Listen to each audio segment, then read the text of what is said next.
Welcome to the Nerd Party.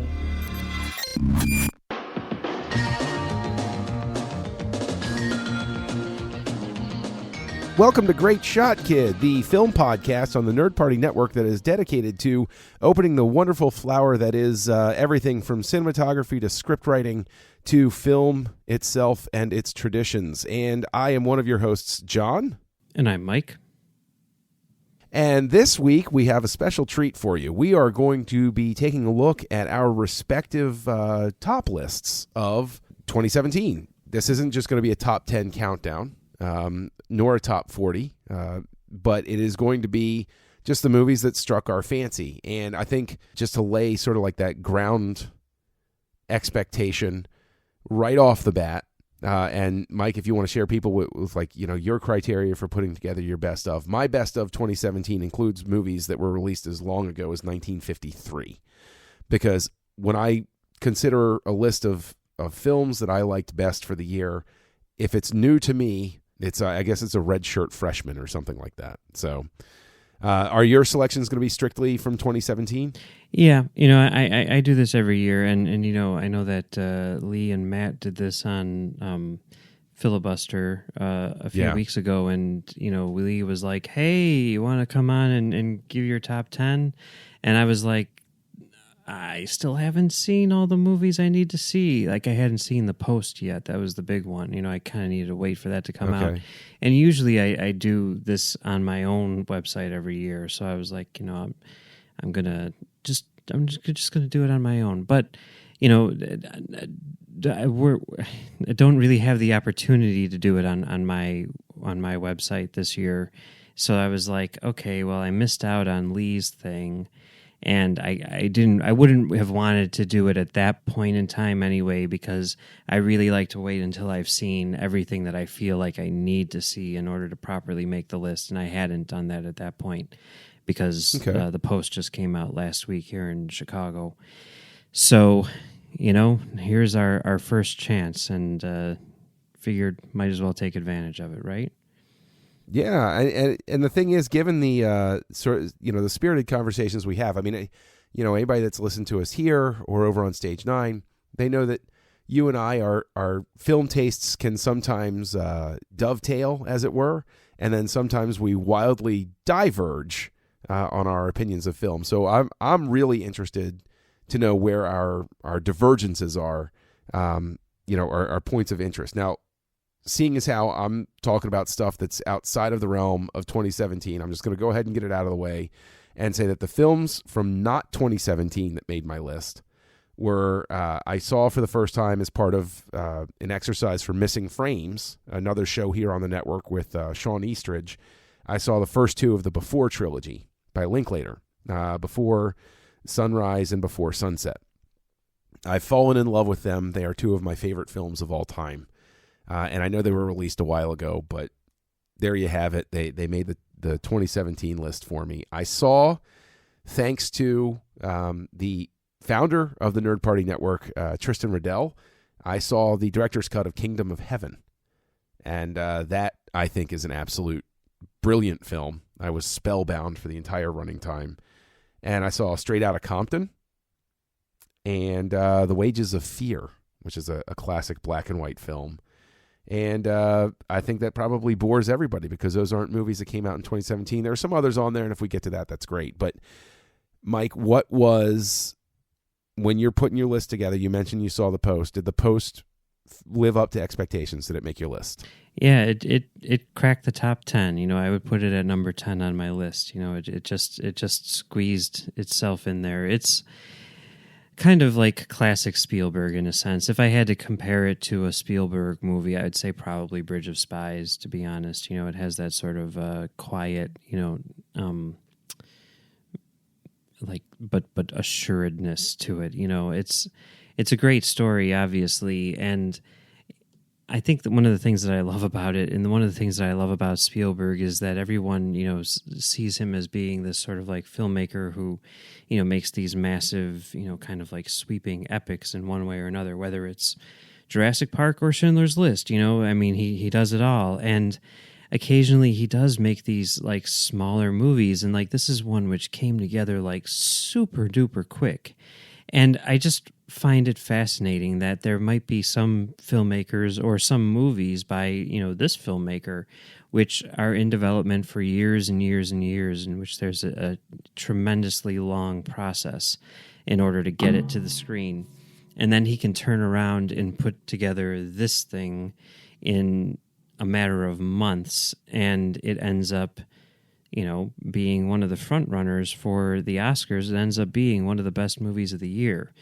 It's just really, really, really skillfully crafted. I know this is shocking for a Spielberg movie, but Right. It's not at all like flashy or anything like that. The performances are great. I mean, one of the things which is fascinating about it is, who he gets for his supporting cast. You got both David Cross and, Bob Odenkirk in here, just kind of, because why not? Why wouldn't you, and just random people who he throws in, where it's like, hey, that guy, that's cool that he's using that guy in this way. That's such a bizarre choice, but it works, and Well, yeah, I mean, just as a quick thing there, I would say that Odenkirk has really proven his dramatic chops, not just with Breaking Bad, but with Better Call Saul. Yeah. So I'm thrilled that that's leading to work in films like this for Odenkirk. I'm a huge cheerleader for the guy, so I'm glad to hear that it worked well in this one. And he has a pretty big role. I mean, David Cross, he's just kind of there, with this really weird, he's got hair, which is very off-putting, but, whatever.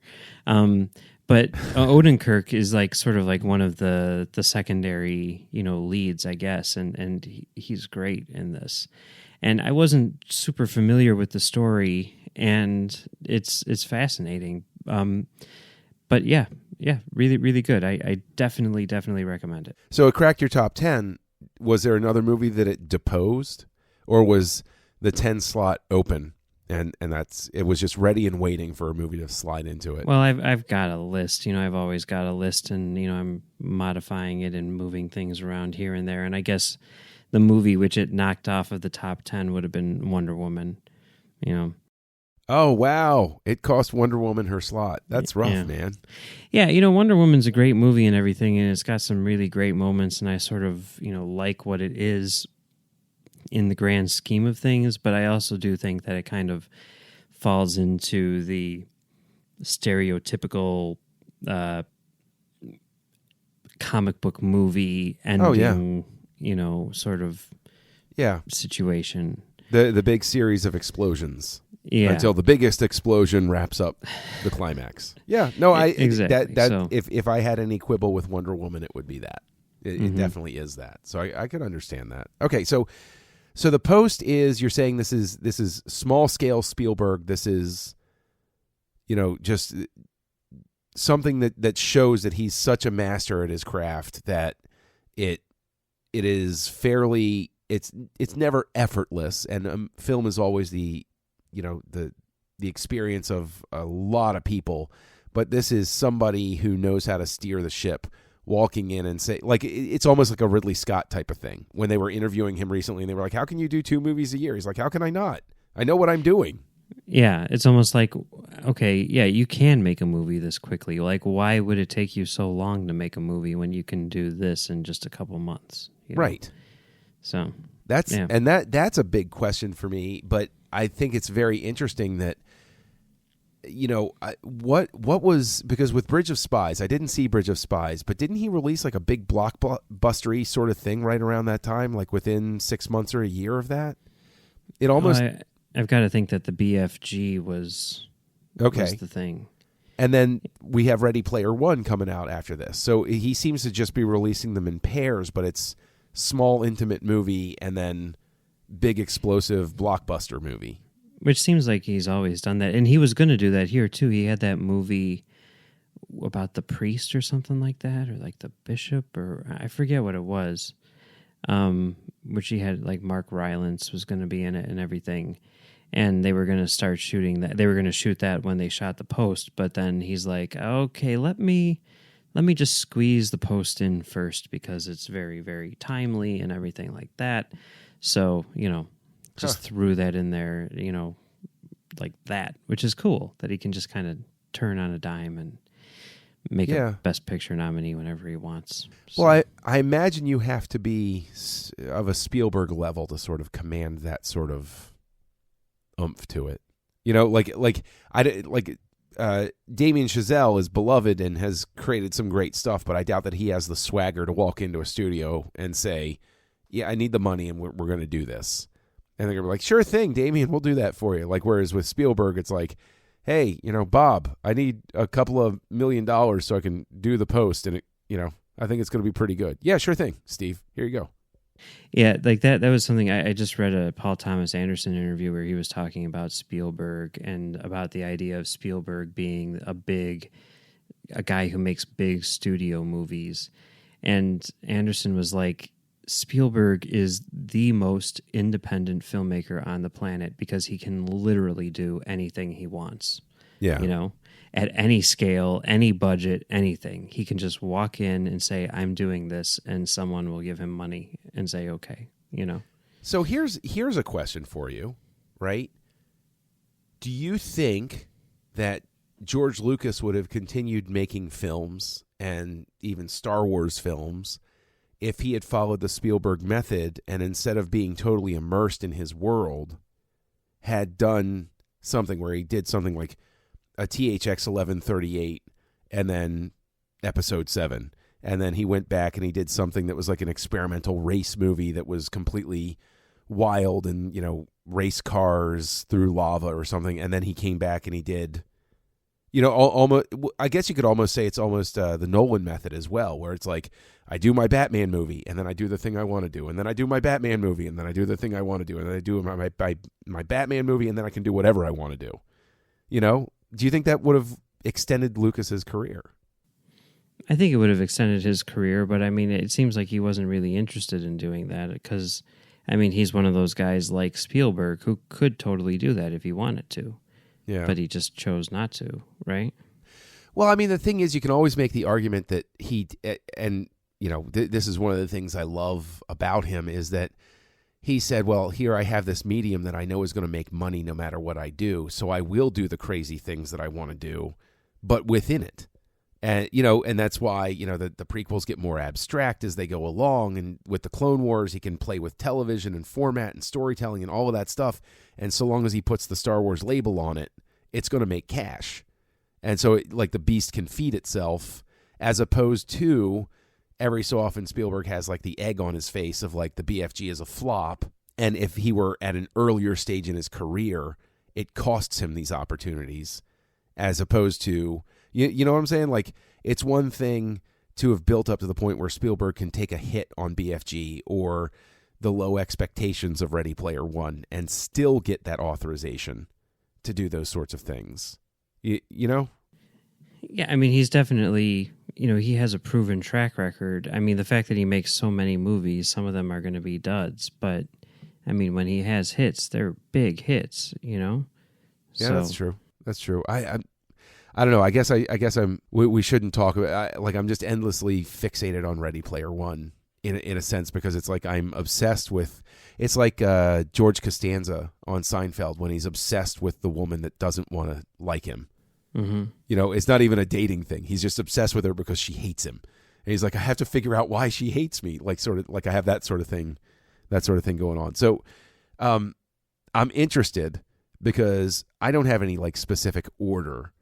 To my list, but a film I did see in 2017 that I'm pretty sure we both have on the list is Logan. Yeah, that made it to my list. Okay, where was it in the rank? That would be number 8 on my list. So what's 9? What's between Logan and The Post? Thor Ragnarok. Really? I mean, you look at me like I'm crazy, but you're the only one who doesn't like that movie. I didn't say I didn't like that movie. Okay, you just said it with your eyes. No, I didn't. Yes, you did. We have video. I can post a screen cap. All I communicated with my eyes was that's not a top 10 movie. That's the thing. That's the reaction I'm having. I liked Thor Ragnarok fine, but I wasn't pants on fire about it walking out of the theater. I was like, yeah, I had a good time. But you asked me to, recite specific moments or stuff like that. I'm like, yeah, there's that thing where the Hulk and Thor are talking and stuff. It wasn't it wasn't like Guardians Volume 1 was a movie where I walked out on fire, where I was like, oh my gosh, this is so amazing and incredible and colorful. And it's like I just traveled through the monolith to Jupiter. Whereas with Thor Ragnarok, I was like, that was cute. I had a good time. That's just the difference in reaction. Okay. So what sets it apart? What puts it in a top 10 list? I legitimately, I want to know.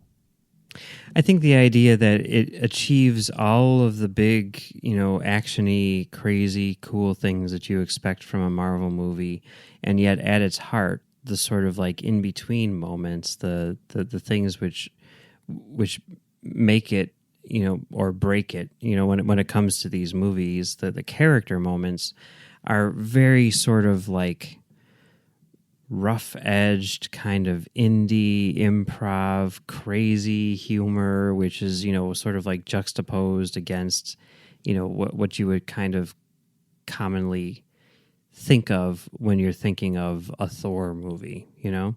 That really worked for me. The humor really hit all of my buttons in the right way, and I thought that the story was really good too.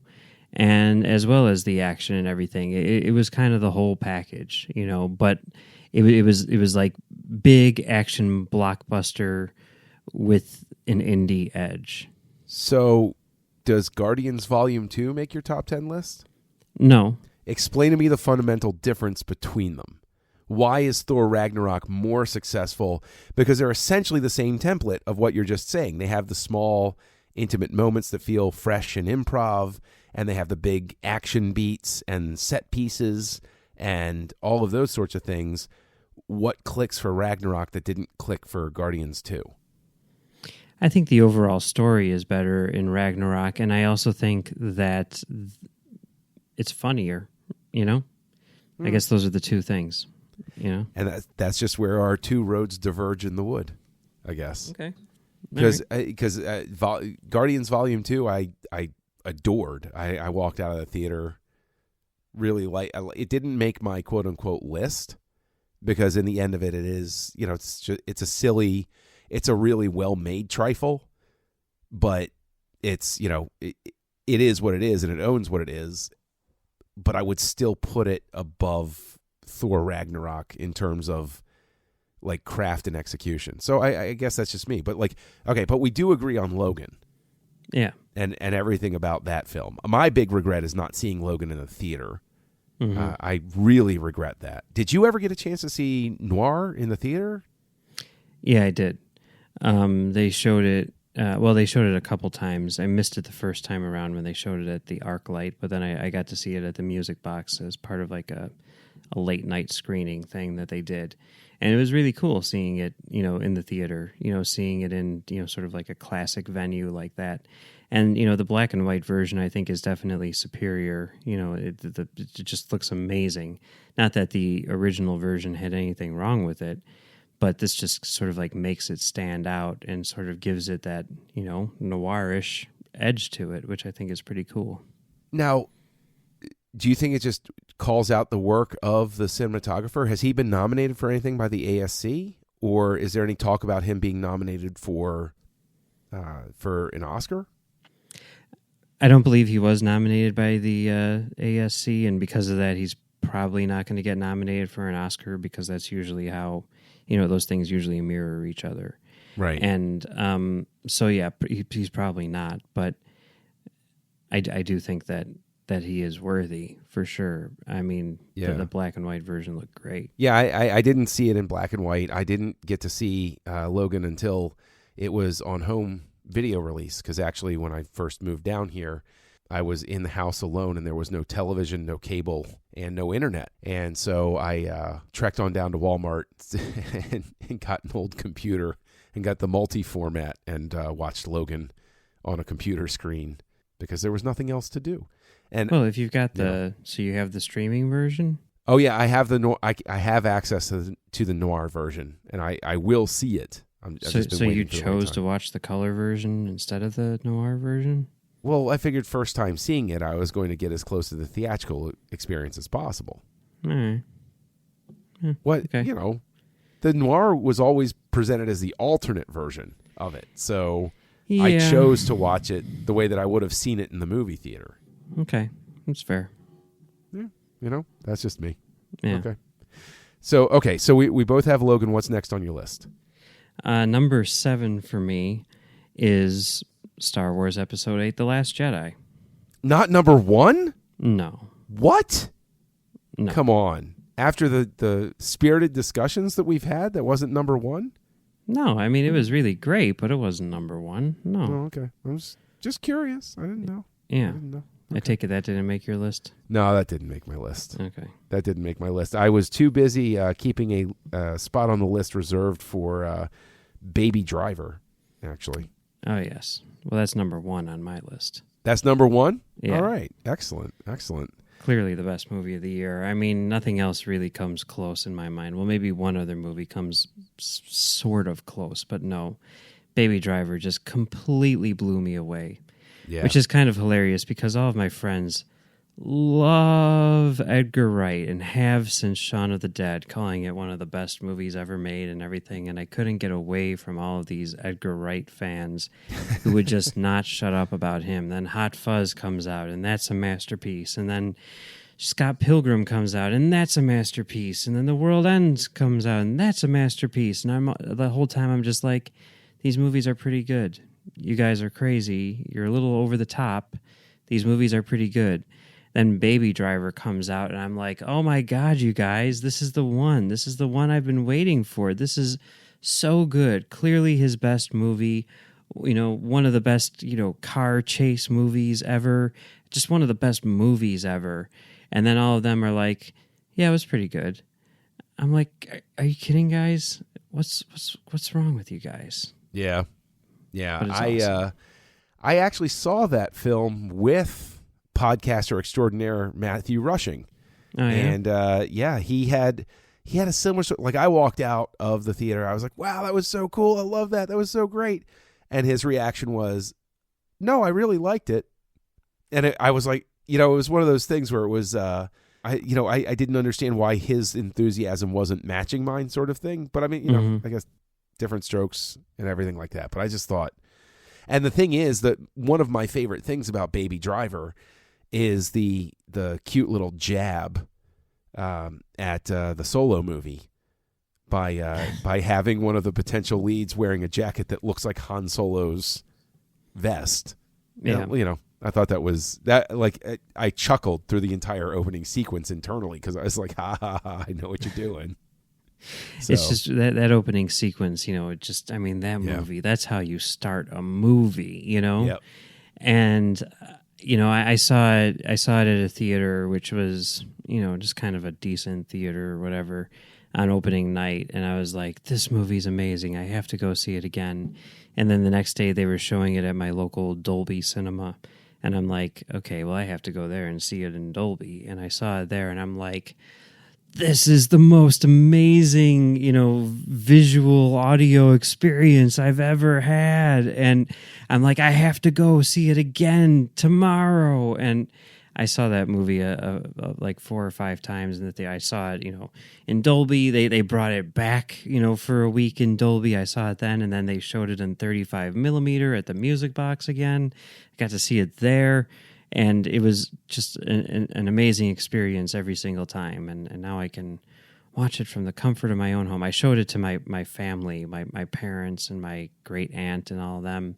They had no idea what it was. I just cranked up the sound as loud as I could and blew everyone away. It was great. Yeah, love that movie so much. And it's going to frustrate everybody, I think, that loves it as much as we do to know that it stands no chance of getting any sort of nomination at the Oscars for Best Picture or anything like that. No, although it does seem to be, it seems to have a pretty good shot at getting nominated for Best Editing, which is good because it definitely deserves that. Yeah, for sure. Yeah. Okay. Well, I mean, we jumped ahead. We'll come back down to where we were in the list. I'll throw one in there that I saw. I think it's only been released on Netflix. If it had a theatrical run, I have no idea. But I actually watched Jim and Andy the Great Beyond, featuring a very special contractually obligated mention of Tony Clifton, which is the full title of it. It's a documentary featuring unearthed footage from like 20 years ago of Jim Carrey as he was preparing to be in Man on the Moon. Oh, wow. And it has a current interview with him, the post crazy career Jim Carrey, the post serious turn Jim Carrey, the Jim Carrey of today, recalling his memories, addressing stuff that you see in the footage and stuff like that, and where he is now as a performer and a person. I think it's a beautifully edited documentary. I think that whoever was asking him the questions, you never hear their voice. It's one of those documentaries where he's just talking. He's obviously responding to questions, but you don't hear the interviewer's questions. And whoever was interviewing him was brilliant. You might hear their voice every so often, but like they were absolutely brilliant. They got just an incredible, honest. But that's the thing you're left with, considering the subject matter that you're watching. And I've talked about this with people. Is this an incredible moment where you're watching somebody who's been sort of broken by the experience and changed irrevocably by the experience of doing this film and being who he is? Or is this a work where he wants you to believe that because you find out how deep he went into the Andy Kaufman experience and committed to it he was? And so I think that's an interesting question. I fall very firmly on the side that you're getting just pure, honest Jim Carrey of today in the current footage. Highly recommend it, though. It was on Netflix. I don't know if it's still there. Probably is, but can't recommend it highly enough. And usually I'm not somebody that's going to put like documentaries on my top of the year sort of thing. Like it takes a lot. I think the last time that I put a documentary as one of my favorite films of the year was Grizzly Man. So I would put this up there with, it's just compelling. When I started it, I was curious about it, and I said, I'll watch a couple of minutes and see what it's like. And I wound up staying up too late because I just couldn't turn it off. I was just like, I got to watch this whole thing all the way through. So, yeah, that does sound really good. I mean, because I remember the release of that movie vividly because, I had pretty much just started as a projectionist, and that was one of the big Christmas movies, and I remember seeing that trailer a billion times. I can recite that trailer. Had that music, which at the time I didn't know was from King of the Hill, the Soderbergh movie, and then I remember watching that movie in an empty theater by myself in the middle of the night to make sure that nothing was wrong with it. And it'd be cool to see some behind the scenes stuff there because that was certainly a big deal at the time. There is some great behind the scenes stuff, especially with Zmuda in it. So yeah, highly recommend it. Okay, so coming back down, we jumped from Logan up to Baby Driver. No, episode 8 was what we've already talked about. Episode 8 before. Okay, we're moving past episode 8. What's next on the list? Well, number 6 for me was Battle of the Sexes, which really Steve hasn't Carell. gotten. Yeah, Steve Carell and Emma Stone hasn't gotten much love at all. But I was aware of this event. The big Battle of the Sexes tennis match between I forget their names. Billie Jean King and some guy. Yeah, who was he was a big tennis star, and then he was retired and on the senior circuit or whatever. But he was, a pretty big misogynist who was like, I'm a man. I can beat any woman. I can beat the best woman, So they do this thing. And it's really, really good. Directed by Dayton and Ferris, the team that directed Little Miss Sunshine and oh wow, okay, and the Freak on a Leash video for Korn and various other things. Can't believe I missed that one. You haven't seen Freak on a Leash by Korn? No. Oh my God! Like revolutionary video. It's great. It starts off with this. I mean, you just have to see it. Like, trust me on this. Just watch the 4-minute video, and it'll change your life. But is it on YouTube?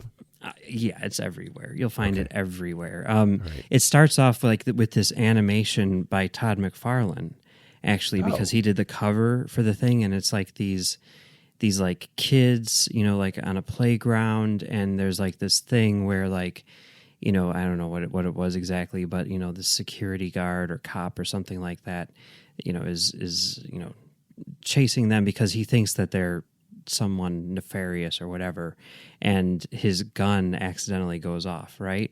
And then everything like drops to slow motion as you see like the bullet like pass by one of the kids, and it breaks out of the animation into the real world. And then it takes you as this bullet goes in like super, super slow motion through these various scenes. And it like, it'll like break through like a coffee cup in an office, or it'll go, through whatever it's doing. Okay. It's awesome, and yeah, everyone's seen. You're the only person who hasn't seen this video. It doesn't matter.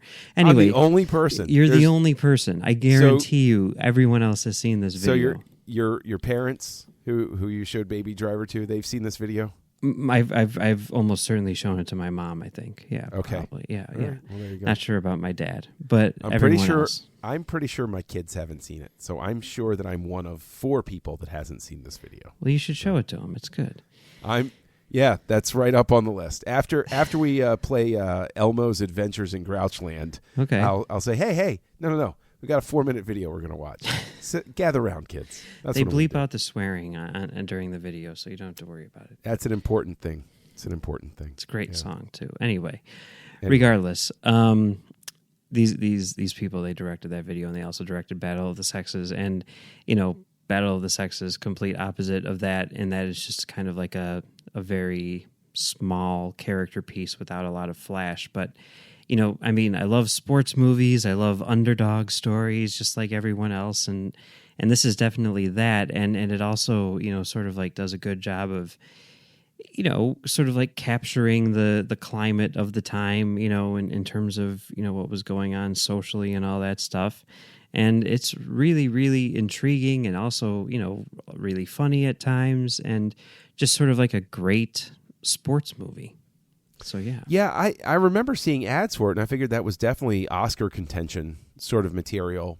And I'm also a big fan of, I'm a big fan of Emma Stone, obviously, but I'm also a big fan of Steve Carell, because he's one of the actors that I think, like Tom Hanks, pulled off the switch to like full-on dramatic roles. Mm-hmm. Like plenty of comic actors have done it, and then they lose steam, or they have a burst of success in the beginning, and then they just sort of sputter out.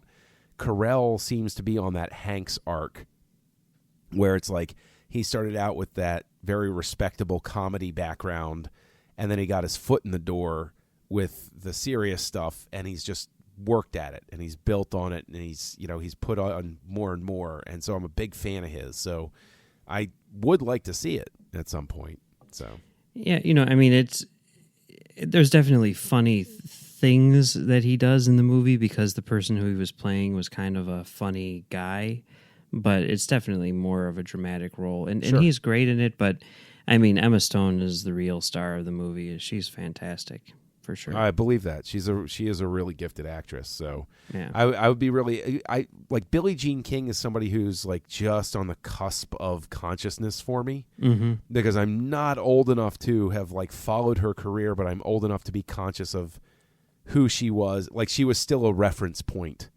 when I was growing up in my early years. That it's still a name that I know, sort of thing. It's kind of amazing what they did with that. Just like thinking about it now, it's like, God, the fact that they were willing to even try to do this, and then, essentially succeed. But like, basically, she was like, hey, we're getting paid like only a fraction of what the men are getting paid, and, we're just as big of a draw. This is ridiculous. If you don't pay us more money, we're going to walk and just start our own league. And, the international tennis, whatever it was like, go ahead, we'd like to see you try. And then they're like, okay. And then they did, Yeah. And, that's pretty amazing that they actually did that, and she was kind of, at least as far as the movie, portrays it, she was and it makes sense, because she was like the number one tennis player in the world, right? So if she says she's walking, then, what is the league if they don't have the absolute best? So yeah, they sort of present her as like the ringleader, and it's pretty awesome.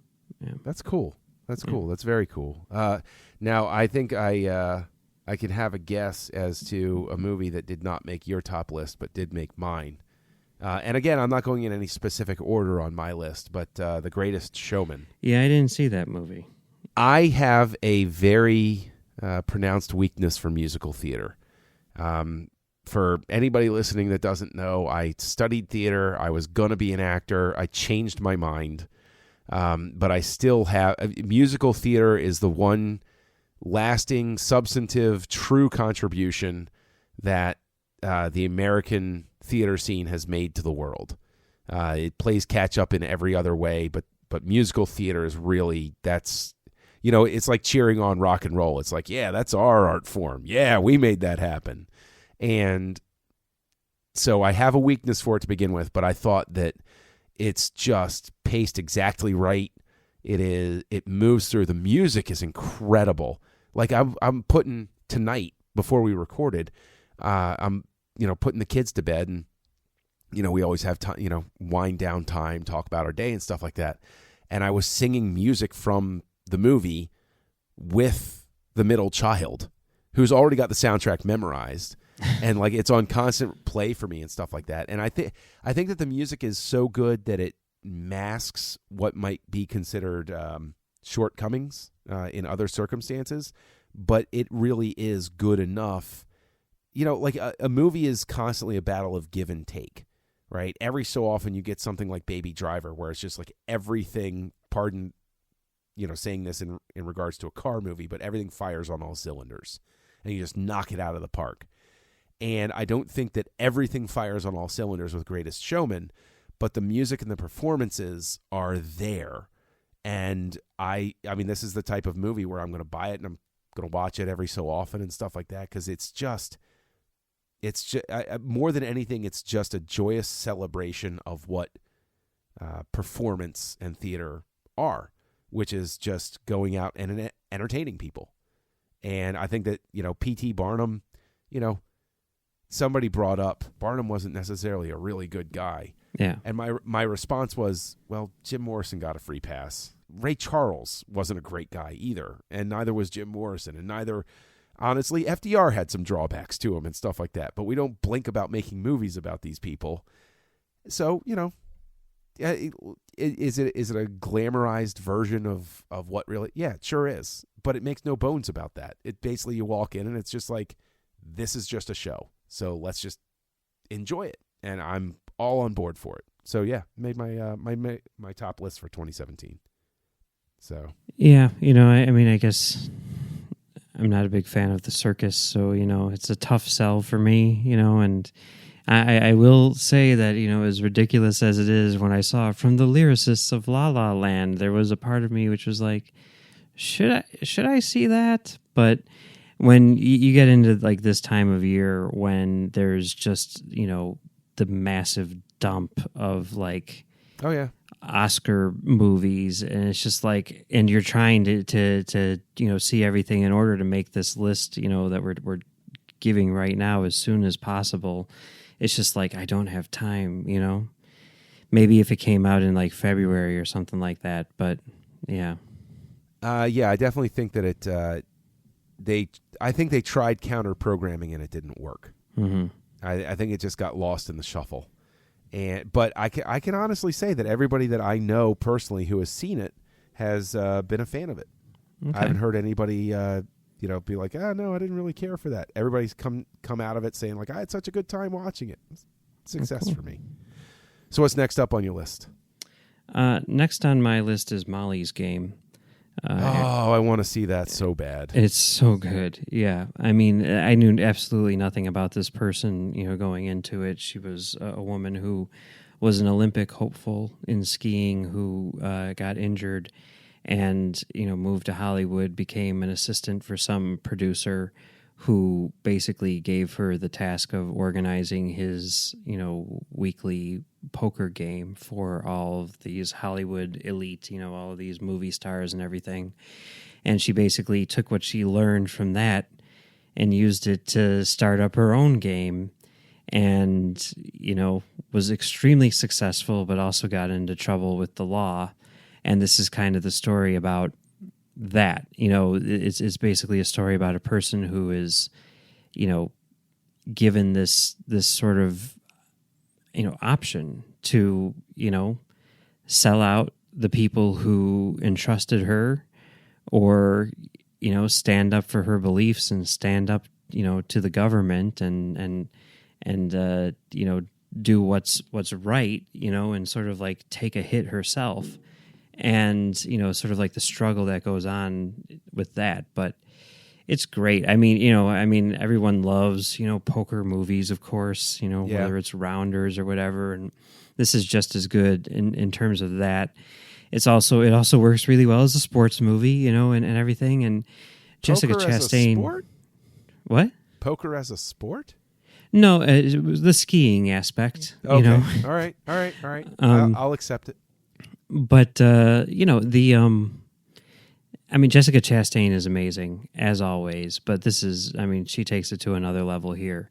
And Aaron Sorkin's script obviously is fantastic. But this is the first time that he's ever directed, and he pretty much directs like he writes. Super fast paced and everything. I mean, the editing in this is top notch as well, and I think it's great. I kind of wish he's been directing all along, because he's really, really good at it, and I'm looking forward to seeing what he does next for sure. But yeah, this is definitely top notch. Just a great story told very well. Okay, so here's my question though: is they have real life celebrities playing their themselves in the film, right? No. Oh no, they don't. They don't have anybody because that was my big concern. That was one with of the movie. things which Sorkin talks about. He's like, this whole story is about a woman who's, as he described her, it's like she's a hero, and her one heroic act was that she wouldn't name names, right? And she's like, you go online, you type in Molly's Game, and all the names will come up, right? Because they were leaked by other people and stuff like that. But he's like, to actually name names in this thing would seem counter to what the movie is about, really. So they have, essentially, it's one guy who they don't name in the movie. They call him Player X. And he's supposed to be a composite of all of these, movie stars who she, worked with or whatever. And in the movie, he is played by Michael Cera, which is kind of great casting, because he comes in and he is someone who you recognize, right? Yeah. And he's like, "Hey, and then she says, 'Oh, I know who you are.' And then, it just kind of goes from there. He's not playing himself.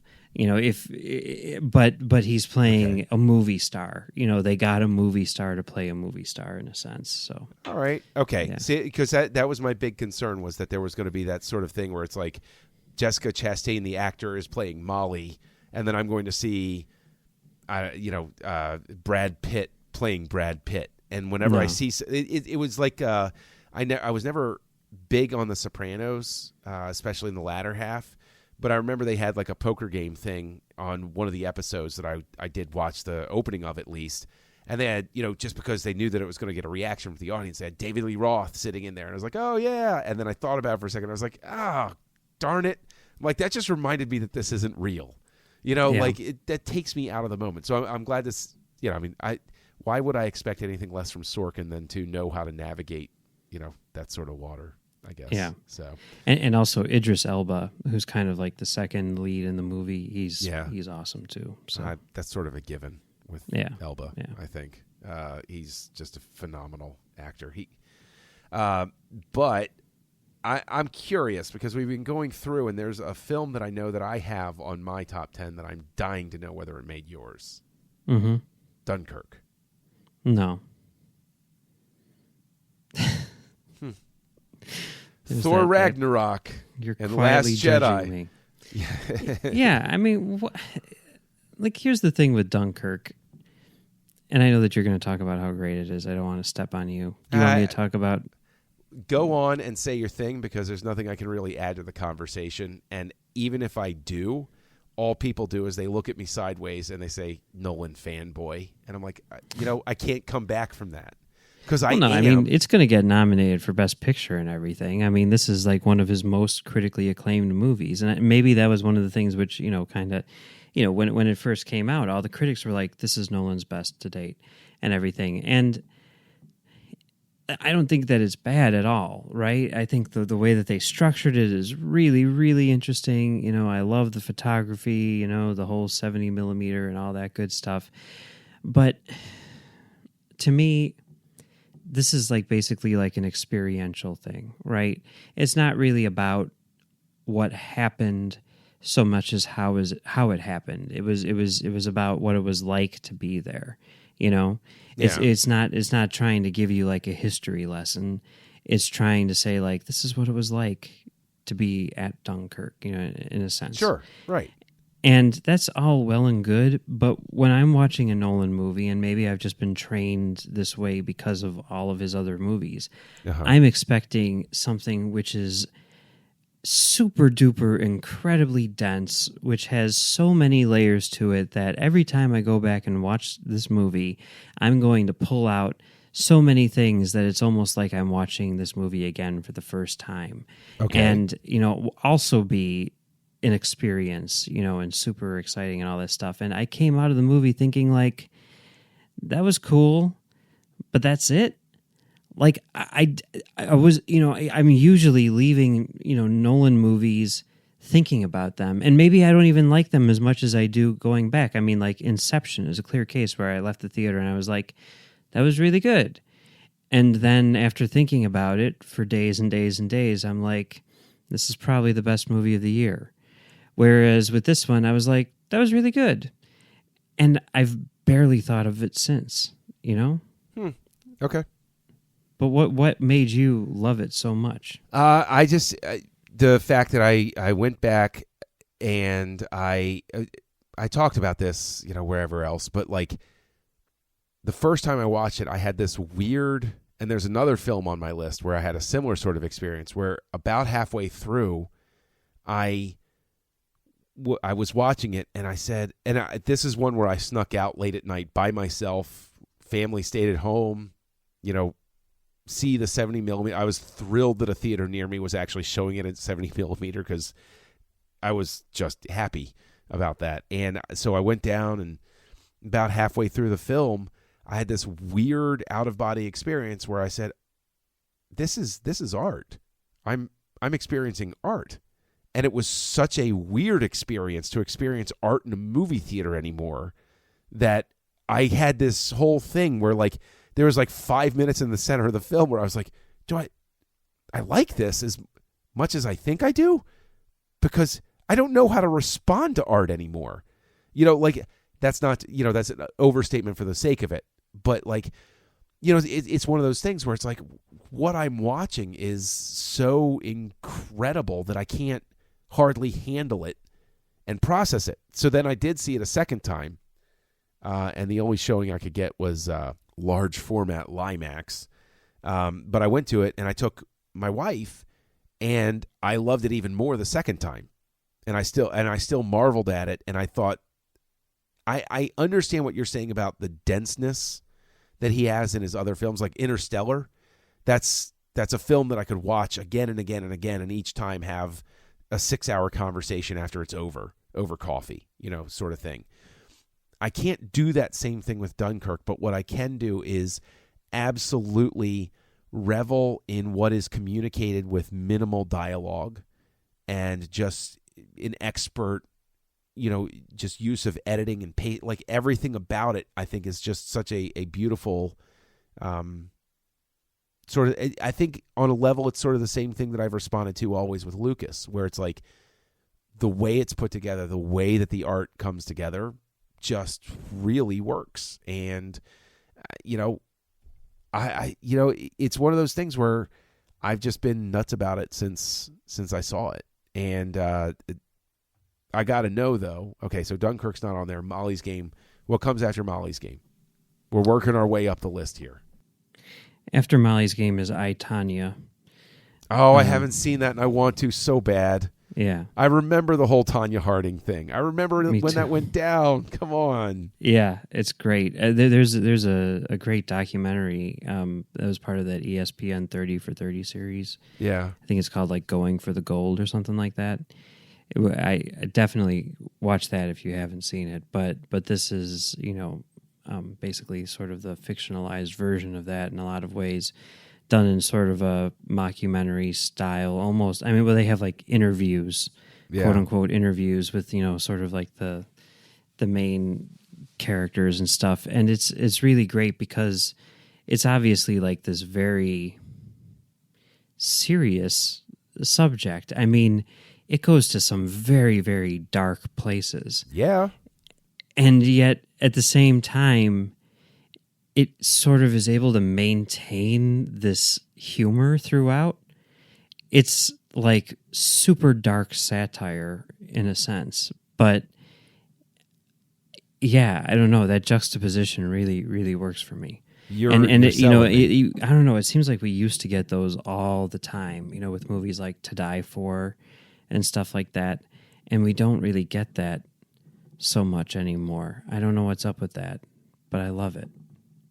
You're very much selling me on it because I can imagine that some of the satire and commentary the whole Tanya Harding thing, Nancy Kerrigan thing is really sort of like the first. I mean, it's not the first of anything, but it's almost at the dawn of the idiot age that we live in now. Oh yeah, for sure. Like it's like that first little raindrop before the storm comes. Mm-hmm. And so I'd be fascinated to watch this movie just to look at it in the rearview mirror and be like, yeah, we all knew it was coming, didn't we? Mm-hmm. Like that sort of thing. So, okay, very cool. What's after I, Tanya? So number 3 on my list is a movie which I've talked about a lot before, and that's Lucky. Yes. With Harry Dean Stanton. Yeah. I guess super small, super simple movie, but with just a killer performance by Harry Dean Stanton. And it's just one of those movies which just like hit every note with me. It's very, very funny and this sort of like dry humor.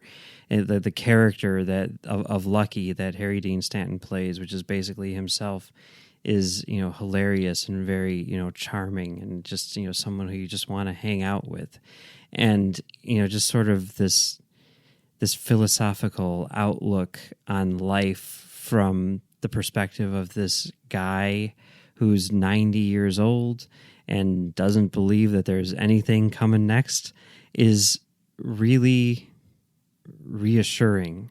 It's kind of beautiful.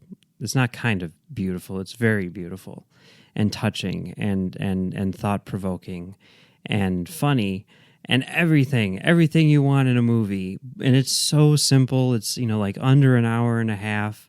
It's just a guy walking around town talking to people, but it's so great. I highly recommend it. Okay. Yeah, I mean, you did talk about it before, and I know that a guy that we're big fans of, Ira Stephen Bear, had a hand in it. So if anybody's a Star Trek fan, go support our friend Ira Stephen Bear. There you go. So, yeah. And David Lynch is in it. He's as crazy as he always is, and and Lynch worked with Stanton on Twin Peaks: The Return, or season 3, or whatever Showtime wanted to call it at the time that we were watching it. Yeah. But yeah, the 3rd season of Twin Peaks, he actually plays a part in that. So, if you want to check out something that's really completely odd and not reassuring, or rather does everything the opposite of what Mike says about, leaving you with any sort of nice feelings inside, watch Harry Dean Stanton in Twin Peaks, because I'm about different. 2/3 of the way through season 2. Oh boy, this is a rough patch, man. This is a super rough patch. It is. You have to get through it. Okay, listen. I would not fault any. I can't even get through a certain patch of the 2nd season of Twin Peaks. No, seriously, I'm a diehard fan. I've been raving about this. It was formative and everything like that. But James Hurley with the husband and wife in the car garage and everything, like I the show at that point is like Old Yeller. They really should have just taken it out, and they did. They took it out back, and they canceled it. But trust me, it gets better closer to the end. Okay. It well, does. Heather Graham just showed up, so that's always a plus. That starts to be the upswing. Okay. That's like that's the first indication of an upswing on the show. So you're at a good point. You're at a good point right now. All right. So We'll see. Okay, so that was Lucky was number 3. We know what number 1 was, so I'm really hoping that number 2 jives with one on my list, which is Blade Runner 2049. No. Why did you even put a list together if 2049 isn't on it, Mike? I don't understand. Blade Runner 2049 was a really good movie. Okay. What on earth could possibly be in that number 2 slot besides Blade Runner 2049? The only other movie aside from Baby Driver, which is a slam dunk A+ masterpiece this year, and that's Get Out.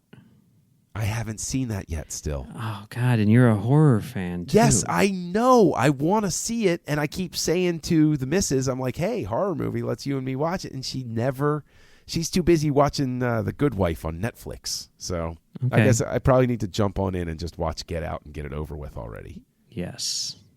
Okay. It's so good. Oh my God. It's really funny and it's really scary, and yet, on top of all of that is just this sort of like social commentary, which I happen to be extremely familiar with, and it's so 100% accurate to reality. I love it. I love it so much. I very much want to see it. So, okay, Baby Driver, Get Out. I haven't seen I, Tonya. I haven't seen Battle of the Sexes, but you're telling me that Thor Ragnarok you enjoyed more and thought it was a better film than Blade Runner 2049. Yeah, for sure. And The Last Jedi was better than 2049. Yeah, definitely. Okay. I mean, look, Blade Runner 2049 was great, right? I mean, it was a little too long, but had gorgeous photography and, yes. I mean, some interesting stuff to think about. But at the same time, it kind of felt like maybe a lighter version of the original Blade Runner, right? Oh, that's insane. No. Okay. No, I cannot agree with that at all. I thought if anything, 2049 is a more robust exploration of everything in the nature of reality and what we choose to accept about it. Up to and including the fact that your main character is a replicant who's found love with a hologram, and at one point finds a way to consummate that relationship. Like that's sort of like just a mind-bending sort of thing. If anything, 2049 is more in the mold of a Philip K. Dick novel or story or what have you than the original Blade Runner is, because questions of identity and loyalty and all of those sorts of things, all of the themes that are at play here in 2049 are in a much more pronounced way like a Philip K. Dick story. So maybe it boils down to that, because the original Blade Runner is basically a straightforward like noir detective sort of thing, whereas this one is much more of a who am I, what's going on, can I trust my own memories, sort of quest through everything. So I think the original does all that stuff too, just in a much more subtle way. I think that is unnecessary. There's more than enough subtlety in 2049, and Deckard's not a replicant. So there you go. Do you want to? He is not. I will fight tooth and nail. You actually rob the character and themes of a certain intrinsic value by having Deckard be a replicant. It doesn't make any sense for him not to be a replicant. It makes perfect sense, because then, spoiler warning for anybody that hasn't seen 2049, but the offspring they basically create a new life, a new form of life, an evolution in humanity itself, which is symbolic of the entire thing about the fact that, we're at a stage in our evolution where we have this, evolution of people and machine merging and becoming one, the true cyborg age. and everything like that. So that doesn't really spoil any plot points. That's more of a thematic thing. But okay. Yeah, you want to recap your top 10 for everybody before we go? Sure. Okay. Number 10, The Post. Number 9, Thor Ragnarok. Number 8, Logan. Number 7, Star Wars Episode 8, The Last Jedi. Number 6, Battle of the Sexes. Number 5, Molly's Game. Number 4, I, Tanya. Number 3, Lucky. Number 2, Get Out. And number 1, Baby Driver. And just to give my top 14. Yeah, 14. You know what? I'll just give you the 2017 movies that I loved. Greatest Showman, Jim and Andy, Baby Driver, Dunkirk, Logan, Blade Runner 2049, in no particular order. And no, that's not 10, but the other ones are taken up by Before Sunrise, Before Sunset, Kingdom of Heaven, Nightcrawler, Hell or High Water, The Wages of Fear, and Hunt for the Wilder People. And Straight Outta Compton. So it's a good list. Yeah. It's not entirely from 2017, as promised. So it's okay. There you go. Yeah. Yeah. So, okay. Well, if anybody wants to browbeat you more thoroughly about Blade Runner 2049, Mike, where can they find you online? Well, you can find me on Twitter at Mumbles3K, and you can also find me on Trek.fm doing a show called The Edge and another show on Trek.fm called Stage 9 with you. That's right. I'm over there on Stage 9 with you, where we're going through the works of Quentin Tarantino right now. And you can also find me back here on this network, co-hosting Aggressive Negotiations with Matthew Rushing.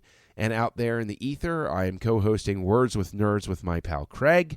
And you can look for me by my online nom de plume, Kessel Junkie. So thank you for joining us on this journey. Go to thenerdparty.com/contact and look up Great Shot Kid. Look up the network at Join Nerd Party on Twitter. Use the hashtag Great Shot Kid. Let us know what your picks were. Did we, have ones on our list that matched yours? Were there ones that we overlooked? So we look forward to hearing from you, and we'll see you next week. Join the revolution. Join the Nerd Party.